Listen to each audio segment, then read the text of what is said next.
when you were sort of figuring out the plot, did you have the sort of the deeper theme sorted out when you were writing 5 pages of, stanzas on leaves? Did you know this is really what I'm trying to get to? I'm trying to get to this idea that, home is in the humanity of your own community and your own life and the people that surround you. Is that what you're trying to get to? Or did Yasmin and Naima take you there? I think they took me there. I think I always knew that the book was going to engage with some idea of like an alternate self or a parallel life, but I don't know that I knew where it was going to end up. I also,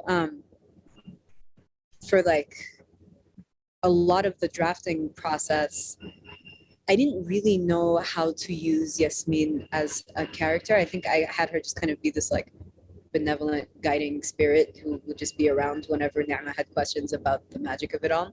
But there was no real story for her. She just was like, a little angel sitting on Ni'ma's shoulder, and that's it.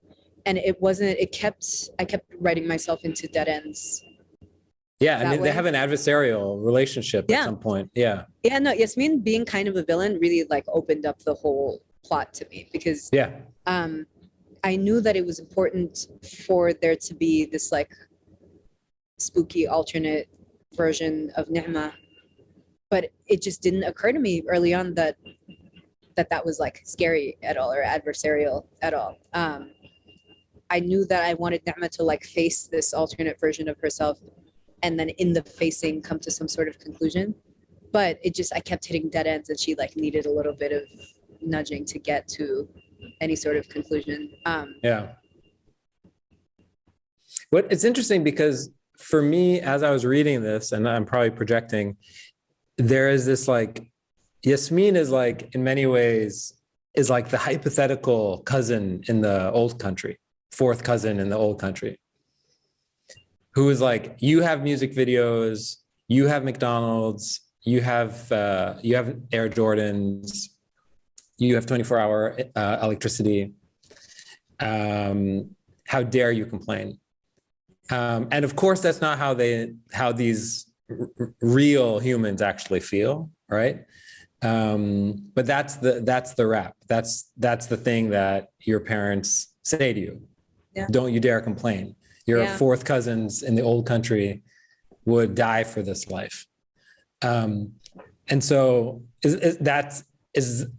was it hard to sort of give Yasmin a voice, or that's who you're tapping into once you figured out, oh, this is who this person is?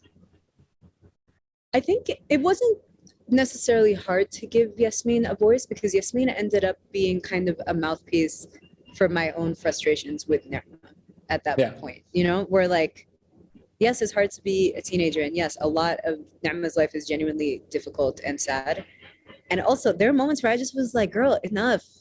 Yeah. So I needed, like short of like inserting myself into the book as a character, I needed a mouthpiece to be like, girl, enough.